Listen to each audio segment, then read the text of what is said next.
Really Useful Engines by Christopher Audrey. Dear friends, I am happy to say that Thomas and his friends are still at work, trying as hard as ever to prove themselves to be really useful engines. Sadly, my father is no longer able to be involved with the region's affairs, but it is with grateful thanks that I would like to dedicate this book to him, the person who began it all. The author. Stop, thief! Thomas stood at Farquhar, the top station of his branch line. He had brought round Annie and Clarabelle after the morning journey and was enjoying a short rest before the run back down the valley. His driver and fireman stood beside his cab talking to the guard who had brought startling news. "Did you know that the station master was burgled last night?" the guard was asking. Thomas's driver shook his head. "You don't say," he exclaimed. "I didn't know he had anything that would be worth stealing." "He's won cups for gardening," explained the fireman. "All taken, and then the scoundrels had the cheek to pinch his car to carry them away in. Not that new one he's so proud of," said the driver. The guard nodded, and at that moment the signal rose to show that the line was clear. The driver and fireman climbed into Thomas's cab. The guard blew his whistle, waved his green flag, and got into Clarabelle as Thomas set off. By the time they were through the tunnel, the train was running nicely. Road and railway were beside each other here, with only a stream between them. Thomas remembered his race with Bertie the bus. He had only won because he could go through the hill, while Bertie had to follow the road over the top. A flash of color on the road ahead caught his eye. He tried to go faster to look more closely. "Steady, Thomas," said his driver. "There's plenty of time." "Can't we get closer to that car?" panted Thomas. "It looks like the station master's car to me." "Lots of cars look like that," laughed his driver. But he opened the regulator and they began to draw level. There were two men in the car. They waved when they saw Thomas and tried to go faster. "That's the car all right, Thomas," said the fireman, "and those two must be the thieves, but we can't stop them, and they'll be long gone before the next station." "We need pencil, paper, and something to put a note in," said the driver. "We'll throw a message out at the next signal box." Quickly he wrote the note, and they put it in the fireman's empty lunch tin. Then, drawing ahead of the car, Thomas whistled to attract the signalman's attention. They slowed down so that the fireman could throw the box up to him, and as they went past, both the driver and fireman shouted "Police!" at the top of their voices. By now, the stolen car had gone well ahead, and Thomas did not see it again. But the signalman telephoned police headquarters at once, and the thieves were stopped at a roadblock about 10 miles further on. That afternoon, the fat controller traveled in Annie to Farquhar. When he got there, he and the station master climbed onto a porter's trolley. They told the passengers the whole story, and the station master thanked Thomas, his driver, and his fireman for their prompt action. The passengers cheered loudly, and then they cheered even more when they heard that the station master's gardening cups had all been found undamaged in a sack in the boot of the car. "A long time ago," said the fat controller, holding up his hand for silence, "Thomas showed how valuable he is to the smooth running of my railway. I am sure you will all agree that today he has once again proved himself to be a really useful engine." Mind that bike. Percy had never known Tom Tipper to be anything but cheerful. Tom was the postman at Farquhar, and every morning he would have a cheery word for Percy as he helped to load the mailbags onto the train. Percy then took them to the town, where there was a big office for sorting the letters. But one morning Tom wasn't there. A postman they didn't know just dumped the bags on the platform and cycled off without stopping to help. "What's happened to Tim?" wondered Percy's driver. "And his old van," added the fireman. "No wonder the new chap looks fed up. Carrying mailbags on a bike would make anyone glum." Tom was soon back, but without his van. During his illness, it had been decided that the van was too expensive to run. Poor Tom was no longer cheerful, and now he had no time to help load the train. "I wish I could cheer him up," sighed Percy the small engine. One day, a man from the station office came to tell Tom that some papers needed signing. "Oh dear," he said anxiously, "this is going to make me very late." He asked Percy to keep an eye on his bicycle while he was gone, and propped it carefully against the fence near the station ramp. He was gone a long time, and had not returned when Percy was ready to go. Some boys were playing on the platform, and Percy was worried.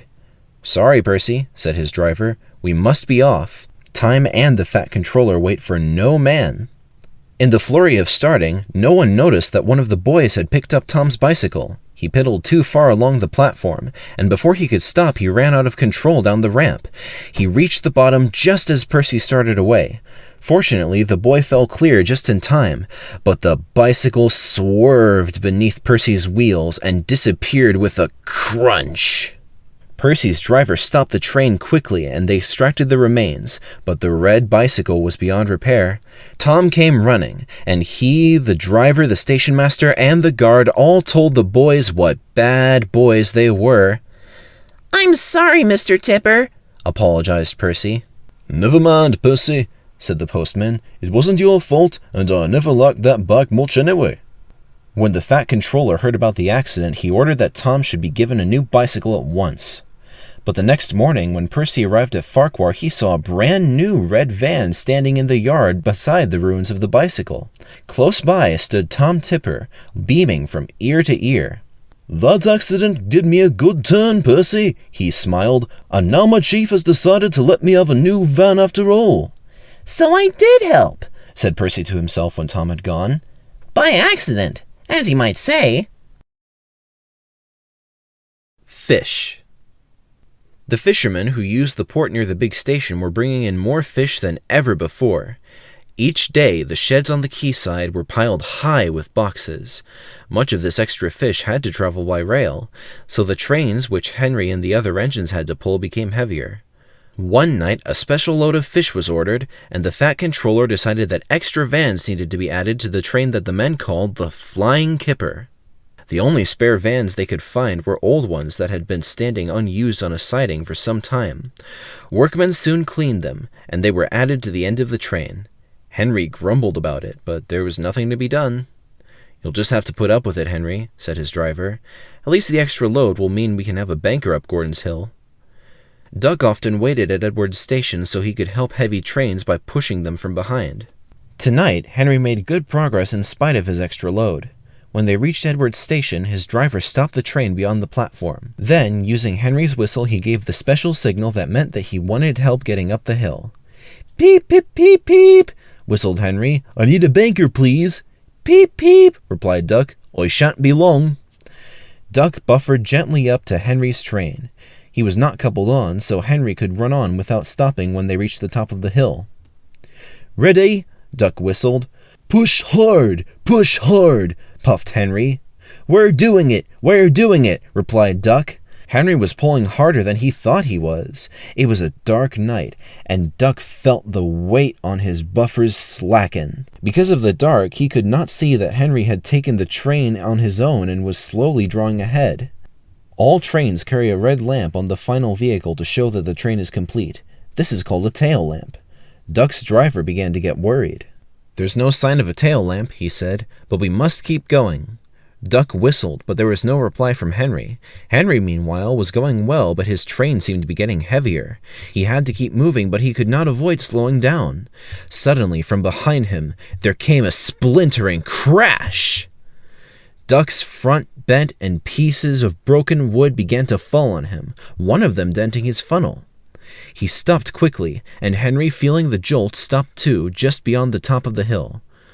Over Gordon's Hill, a smell of fish hung in the air. By the light of the torches, the drivers and firemen tried to work out what had happened, while the guard ran back downhill to warn the signalman. When daylight came, it was all too obvious. The lamp iron on the old van which should have been there had broken, and the lamp had fallen off at the bottom of the hill. The van had been invisible in the darkness. "Not your fault, Duck," said the Fat Controller. "That lamp iron should have been checked. Don't worry, we'll soon have your funnel and front straightened out." "Thank you, sir," said Duck sadly. "Thomas told me once to be careful about fish. He was right, sir, wasn't he?" Triple header. Gordon was resting in a siding. It was a hot day and the express had been heavy. "I get so out of breath," he complained, "but nobody cares. They just say I'll be alright after a rest. Get the Fat Controller to give you tanks and a bunker, suggested Thomas cheekily. You'll feel like a new engine. We tank engines never get out of breath, you know. Perhaps it was lucky for Thomas that poor Gordon hadn't the energy to make any reply. The men worked hard on Gordon, but they couldn't make him better. You need new tubes, Gordon, they said. You'll have to go to the works to have them fitted.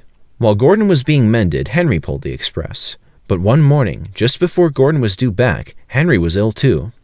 We've no spare engine except Thomas, the inspector told the Fat Controller, but he can't pull the train on his own. Could Percy help? Asked the Fat Controller. The inspector shook his head. The two of them with Duck might manage, he suggested. It's only as far as the works. They're sure to have a spare engine there. So the 3 tank engines were coupled together. Thomas nearest the train, Duck in the middle, and Percy at the front. Then slowly they started. Come on, fussed Percy importantly. We're doing it, puffed Duck.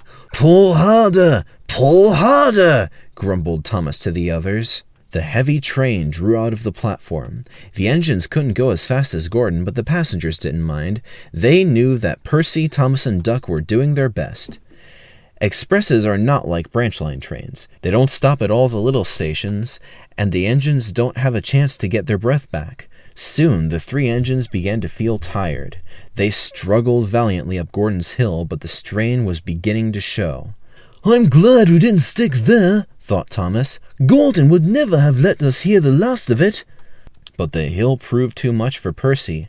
His driver blew his whistle and stopped the train. We can't take you off, Percy, said Thomas's driver. Do the best you can to keep your brakes off. It's not far. This made things harder for the other two, but they struggled on gamely, twin columns of steam shooting high into the air. We're nearly there, puffed Thomas and Duck together as they summoned a last brave effort. Poor Percy had no steam left to say anything. They were just passing the works when Duck found he could go no further. Thomas could not pull the heavy train on his own, and the cavalcade came to a standstill a few yards short of the station platform. And there, watching from the works siding, stood Gordon. The Fat Controller, who had been on the train, told the 3 engines he was proud of them. You did very well to get so far, he said, and now you deserve a rest. Duck, Percy, and Thomas were uncoupled and a new engine took their place. As the tank engines moved wearily away, Gordon looked at Thomas and smiled. Then he took 3 deep breaths and winked. He didn't need to say anything.